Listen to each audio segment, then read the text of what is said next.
পাণ্ডিত্যের অবধি বাক্য নাহি কারো শোনে, নির্জনে রহয়ে লোক সব নাহি জানে। কৃষ্ণ রস তত্ত্ব দেহ প্রেম রূপ, সাক্ষাৎ মহাপ্রভুর দ্বিতীয় স্বরূপ। জয় নিতাই, জয় গৌড়, জয় রাধে গোপীনাথ। আজ আমি আপনাদের সামনে উপস্থাপন করতে চলেছি মহাপ্রভুর অন্তরঙ্গ পার্ষদ তথা ললিতা সখীর অবতার শ্রী স্বরূপ দামোদর গোস্বামীর অমৃতময় জীবনচরিত কথা। আজকের এই ভিডিওতে আমরা জানব স্বরূপ দামোদর গোস্বামী কে ছিলেন, মহাপ্রভুর লীলায় তিনি কোন ভূমিকা পালন করেছিলেন, মহাপ্রভুর সঙ্গে তাঁর অন্তরঙ্গ সম্পর্ক, কেন তাকে মহাপ্রভুর দ্বিতীয় স্বরূপ বলা হয়, সেই সমস্ত লীলা কথা আজ আমরা আস্বাদন করব আজকের ভিডিওতে। তো আপনাদের সকলের কাছে আমার করজোড়ে নিবেদন, আপনারা ভিডিওটি শেষ পর্যন্ত শ্রবণ করবেন। আশা করি আপনাদের মনের যাবতীয় প্রশ্নের উত্তর এই ভিডিওর মাধ্যমে পেতে চলেছেন। সঙ্গে এও আপনাদেরকে জানিয়ে রাখি, আমার চ্যানেলের প্লেলিস্ট ভিজিট করে ভক্ত চরিত কথা এই প্লেলিস্টে গিয়ে মহাপ্রভুর পার্ষদদের অমৃতময় জীবনচরিত কথা অবশ্যই শ্রবণ করবেন। আশা করি ভালো লাগবে এবং ভালো লাগলে আমার চ্যানেলটি সাবস্ক্রাইব করতে করজোড়ে অনুরোধ করছি। তো শুরু করছি আজকের ভক্তচরিত কথা। অশেষ সদ্গুণেই যুক্তং মহাসৌম কলেবরম মহারসাত্মকম বন্দে শ্রী দামোদর পণ্ডিতম। অষ্টপ্রধান মহান্তের অন্যতম শ্রীমন মহাপ্রভুর অন্তরঙ্গ পার্ষদ তথা ললিতা সখীর অবতার শ্রী স্বরূপ দামোদর গোস্বামী। পূর্বে তাঁর নাম ছিল পুরুষোত্তম আচার্য, পিতার নাম পদ্মগর্ভাচার্য, মাতামহের নাম ছিল জয়রাম চক্রবর্তী, আদি নিবাস ভিটাদিয়া। তিনি ঠিক কোন সালে আবির্ভূত হয়েছিলেন সে বিষয়ে কোনো সঠিক তথ্য পাওয়া যায় না, তবে তিনি মহাপ্রভুর সমসাময়িক ছিলেন। জয়রাম চক্রবর্তী নবদ্বীপবাসী ছিলেন। তিনি স্বীয় কন্যার সহিত পদ্মগর্ভাচার্যের বিবাহ দিয়ে তাকে নবদ্বীপে বাস করান। নবদ্বীপেই স্বরূপ দামোদরের তথা পুরুষোত্তম আচার্যের জন্ম হয় এবং শিশুকাল থেকে শ্রীমন মহাপ্রভুর সঙ্গে অবস্থান করেন। তিনি মাতামহের আলোয়ে লালিত পালিত হতে থাকেন। অতঃপর প্রভু যখন সন্ন্যাস লীলা প্রকট করলেন, তিনি তখন পাগলের ন্যায় বারাণসী গিয়ে চৈতন্যানন্দ নামক সন্ন্যাসী থেকে সন্ন্যাস গ্রহণ করেন। সন্ন্যাস গ্রহণ করলেও শিখাসূত্র ত্যাগ করলেন না, যোগপট্টও নিলেন না। তিনি নিজ স্বরূপেই অবস্থান করেছিলেন বলে তাঁর নাম হয় স্বরূপ দামোদর। গুরু আদেশ করলেন, বেদান্ত পড়ো, পড়ো আর সকলকে পড়াও। স্বরূপ বললেন, নিশ্চিন্তে শ্রীকৃষ্ণ ভজন করব বলেই আমার সন্ন্যাস। কৃষ্ণ ছাড়া আমি আর কিছু জানি না, জানবার আছে বলেও মনে করি না। যদি অনুমতি করেন তো আমি নীলাচলে যাই। তাঁর কথা শুনে গুরু সম্মতি দিলেন।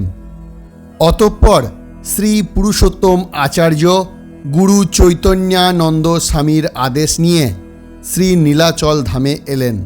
পুনর্বার প্রভুসহ মিলন হল। শ্রী স্বরূপ দামোদর গোস্বামী প্রভুর শ্রীচরণে দণ্ডবৎ হয়ে প্রণাম নিবেদন করলেন। প্রভু তাঁকে আলিঙ্গন করে বললেন, আমি আজ স্বপ্ন দেখেছি, তুমি এসেছ, ভালোই হলো। অন্ধ যেমন নেত্র পেলে আনন্দ পায়, আমিও তোমায় পেয়ে আনন্দ পাচ্ছি। শ্রী স্বরূপ গোস্বামী বললেন, প্রভু আমায় ক্ষমা করবেন, আপনাকে ফেলে অন্যত্র গিয়ে ভুল করেছিলাম। তোমার চরণে মোর নাহি প্রেমলেশ, তোমা ছাড়ি পাপি মুই গেনু অন্য দেশ।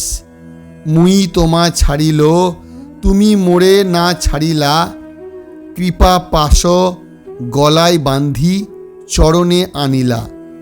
শ্রী স্বরূপের এই দৈন উক্তি শুনে পুনঃ পুনঃ প্রভু তাকে আলিঙ্গন করলেন এবং বললেন, শ্রীকৃষ্ণ বড় দয়াময়, দয়া করে তোমায় আবার মিলিয়ে দিয়েছেন। শ্রী স্বরূপ দামোদরকে প্রভু কাছে ডাকলেন। প্রভুর যখন যেমন ভাবোদয় হতো সেই ভাবানুযায়ী কীর্তন তিনি প্রভুকে শোনাতেন। এ সময় দক্ষিণ দেশের বিদ্যানগর থেকে শ্রী রামানন্দ রায়ও প্রভুর শ্রীচরণে এলেন। শ্রী রামানন্দ রায় মহাকবি ছিলেন। ভঙ্গি করে যাবতীয় রসতত্ত্ব প্রভু তাঁর মুখে শ্রবণ করেছিলেন।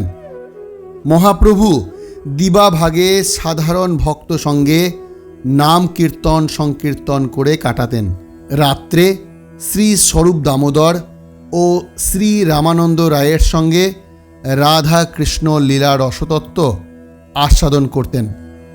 ললিতা ও বিশাখা যেমন রাধা ঠাকুরানীর একান্ত অন্তরঙ্গ ছিলেন, তদ্রূপ স্বরূপ দামোদর ও রামানন্দ রায় প্রভুর অন্তরঙ্গ ছিলেন। তাঁর সম্বন্ধে আরও বলা হয়, মহাপ্রভুর মর্মী ভক্ত 3.5 জনের মধ্যে তিনি ছিলেন একজন। তাই তো স্বরূপ দামোদর গোস্বামীকে প্রভুর দ্বিতীয় স্বরূপ বলা হয়। তিনি ছিলেন প্রেমময় দেহ, কৃষ্ণ রসতত্ত্বের জাগ্রত বিগ্রহ। এদিকে আবার পণ্ডিতের চূড়ামণি, কিন্তু থাকে নিঃশব্দে, নির্জনে, কৃষ্ণ তন্ময়তার আনন্দে। স্বরূপ সঙ্গীতে গন্ধর্ব, শাস্ত্রজ্ঞানে বৃহস্পতি। বিদ্যাপতি, চণ্ডীদাস, শ্রী গীত গোবিন্দ এই 3 গীতে করান প্রভুর আনন্দ। সঙ্গীতে গন্ধর্ব সম, শাস্ত্রে বৃহস্পতি, দামোদর সম আর নাহি মহামতি। অদ্বৈত নিত্যানন্দের পরম প্রিয়তম, শ্রীবাসাদি ভক্তগণের হয় প্রাণ সম। নীলাচলবাসী ভক্তদের মধ্যমণি ছিলেন স্বরূপ দামোদর। প্রভুর একদিকে গোবিন্দ ও কাশীশ্বরের মতো সেবক, আরেকদিকে রামানন্দ ও সার্বভৌমের মতো ভক্ত। স্বরূপ এক অঙ্গে 2 রূপ, কখনো ভৃত্য তো কখনো অন্তরঙ্গ, কখনো পরিচারক তো কখনো সাধ্য সাধন সঙ্গী। স্বরূপ পার্শ্বদের শিরোমণি, সন্ন্যাসী পার্শ্বদ যত ঈশ্বরের হয়, দামোদর স্বরূপ সমান কেহ নয়। স্বরূপের পাণ্ডিত্যে শুধু নয়, তার রসবোধ ও ভক্তি সিদ্ধান্তেও প্রভুর সবিশেষ শ্রদ্ধা।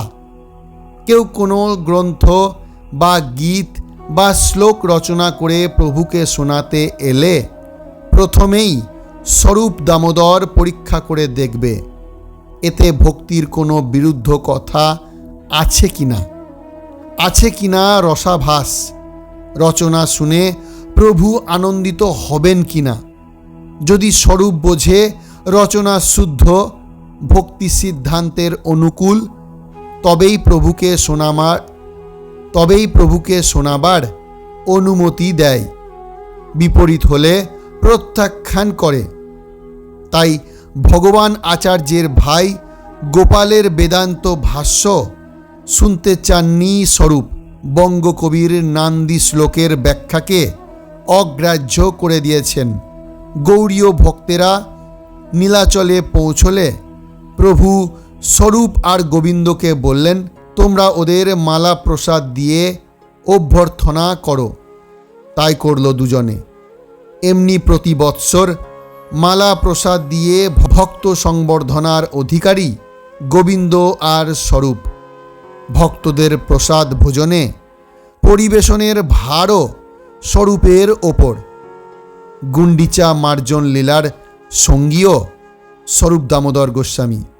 প্রভু যখন মন্দিরে যান, স্বরূপ তাঁর পার্শ্বচর। রথযাত্রায় কীর্তনের প্রথম সম্প্রদায়ের প্রধান কীর্তনিয়া স্বরূপ। শুধু গানে নয়, মৃদঙ্গ বাদনেও স্বরূপ অদ্বিতীয়। কীর্তনের উন্মাদিনী, সুর নির্ঝরিণীর উৎসও এই স্বরূপ সবার ওপরে। প্রভুর মনমতো শাস্ত্র শ্লোক উদ্ধার করে কর্ণ পিপাসা তৃপ্ত করার অধিকারও এই স্বরূপের। রথের সামনে তাণ্ডব নৃত্য করছেন প্রভু। নৃত্যের শেষে স্বরূপকে বললেন, স্বরূপ, গান গাও। প্রভুর মনোগত ভাব কি বুঝতে পেরেছে স্বরূপ। সে গান ধরল, সেই তো পরাণ নাথ পাইলু, যাহা লাগি মদন দহনে ঝুড়ি গেলু। এ রাধিকার কথা। কুরুক্ষেত্রে যখন কৃষ্ণের সঙ্গে মিলন হলো, তখন শ্রীমতী ভাবল, এই আমার সেই প্রাণনাথ, যার বিরহে বৃন্দাবনে দগ্ধ হচ্ছিলাম।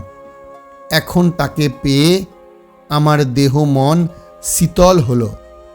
রাধিকার বুঝি আরও কিছু কথা আছে। প্রভু হাত তুলে শ্লোক আবৃত্তি করলেন, যে শ্লোকের অর্থ স্বরূপ ছাড়া আর কারোর কাছে স্বচ্ছ নয়। একমাত্র স্বরূপই জানে প্রভু কেন এ কথা বলেছেন। স্বরূপই প্রভুর নিকটতম অন্তরঙ্গ।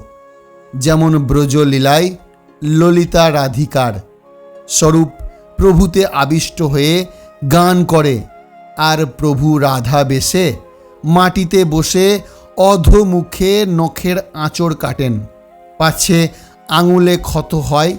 স্বরূপ বাধা দেয়, কতক্ষণ বসে থাকবেন।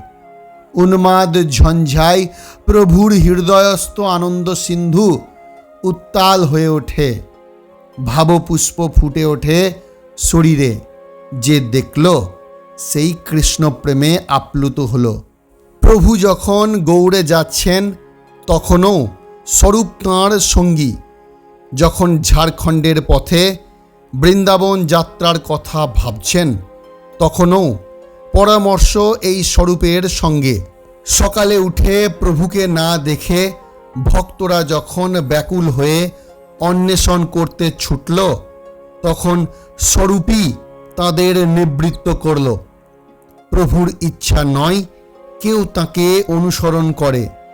স্বরূপ ছাড়া আর কার কথায় ব্যাকুল ভক্ত দল নিবৃত্ত হবে?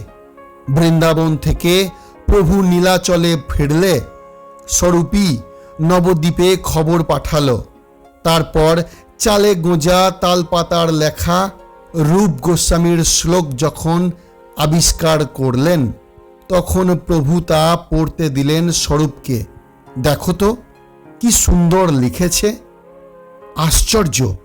রূপ আমার অন্তর্বার্তা কি করে জানতে পারল? প্রভু জিজ্ঞেস করলেন স্বরূপকে।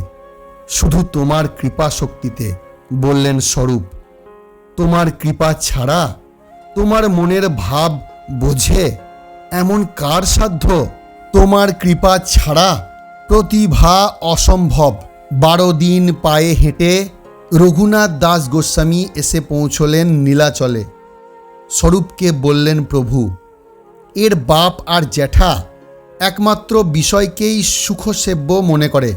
তাদের অনেক দান ধ্যান আছে বটে, কিন্তু কৃষ্ণ কামনা নেই, নেই কৃষ্ণ ভক্তি। বিষয়ের এমনই স্বভাব মানুষকে অন্ধ করে রাখে। এমন কর্ম করাই যাতে ভববন্ধন আরও দৃঢ় হয়।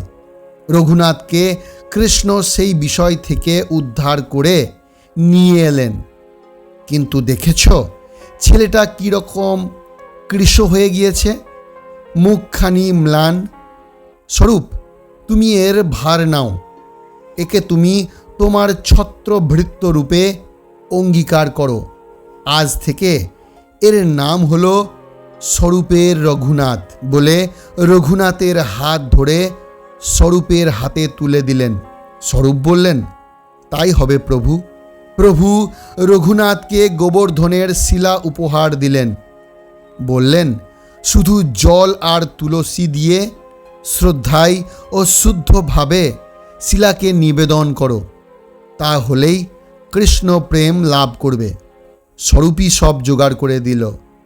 আর একটি লীলায় পাওয়া যায় স্বরূপ গোস্বামী সম্বন্ধে বল্লভ ভট্টকে মহাপ্রভু বলছেন, স্বরূপ দামোদর মূর্তিমান প্রেমরস, ব্রজের মধুর রসের সংবাদ আমি স্বরূপের কাছেই জেনেছি কাকে বলে গোপী প্রেম, কাম গন্ধের লেশ মাত্র নেই, কৃষ্ণ সুখী একমাত্র উদ্দেশ্য, এই সর্বাতিশয়ী প্রেমের কথা স্বরূপ আমাকে বলেছে।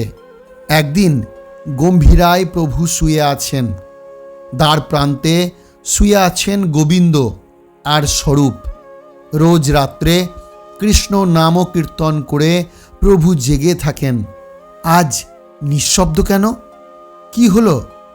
দরজা খুলে দুজনে ভিতরে গিয়ে দেখল প্রভু নেই। ভিতর দিকের 3 দরজা বন্ধ, প্রভু অন্তর্হিত। মশাল জেলে খুঁজতে বেরোলেন স্বরূপ দামোদর, সঙ্গে আরও অনেকে। দেখল জগন্নাথের মন্দির প্রাঙ্গণের বাইরে সিংহদ্বারের উত্তরে প্রভু পড়ে আছেন। কিন্তু একই বিস্ময়, প্রভুর দেহ 5-6 হাত দীর্ঘ হয়ে গিয়েছে, হাত পা প্রায় 3 হাত করে লম্বা, সমস্ত অস্থি গ্রন্থি শিথিল, দেহ নিশ্চেতন, নিঃশ্বাস পড়ছে না। সকলে দেখে শোকে দুঃখে বেমহুড়ো হয়ে গেল।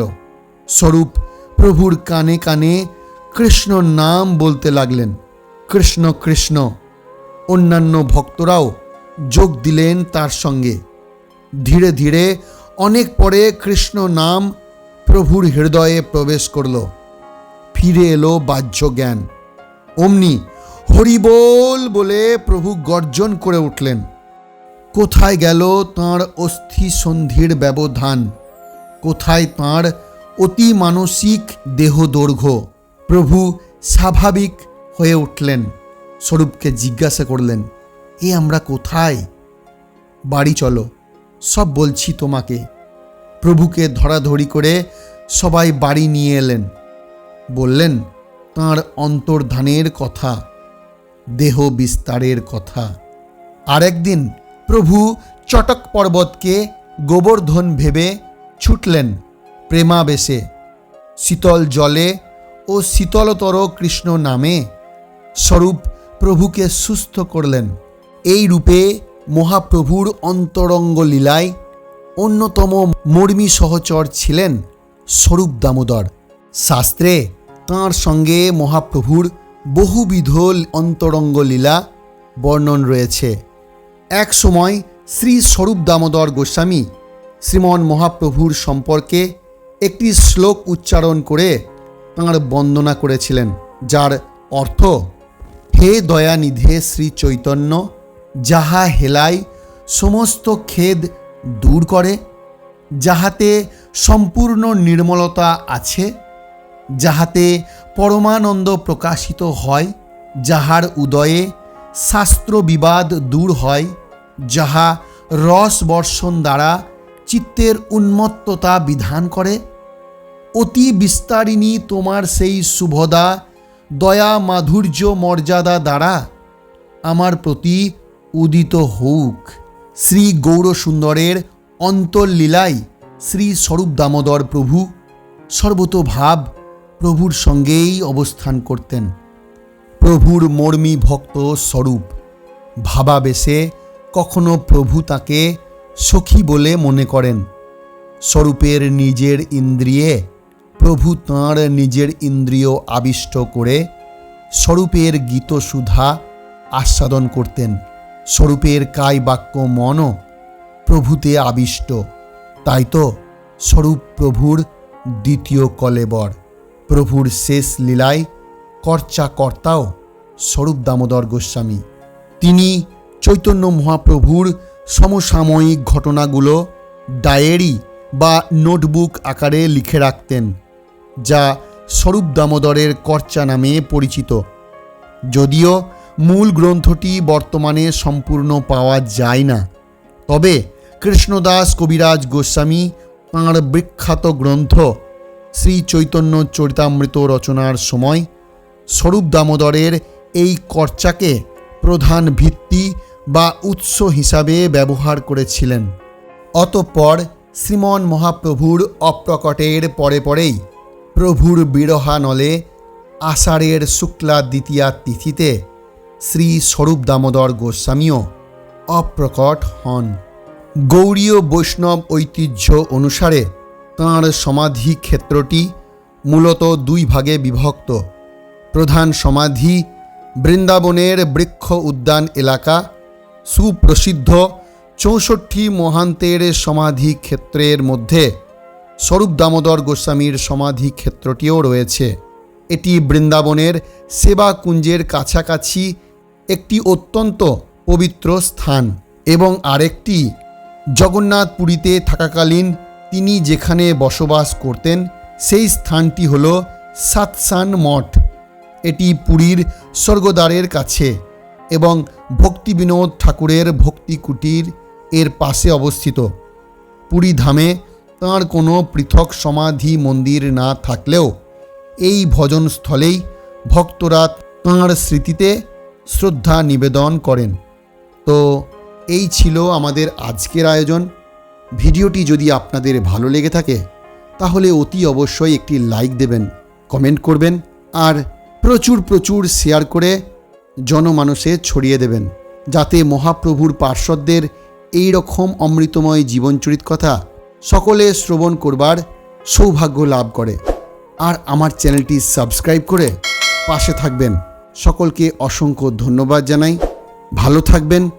দেখা হবে পরের ভিডিওতে।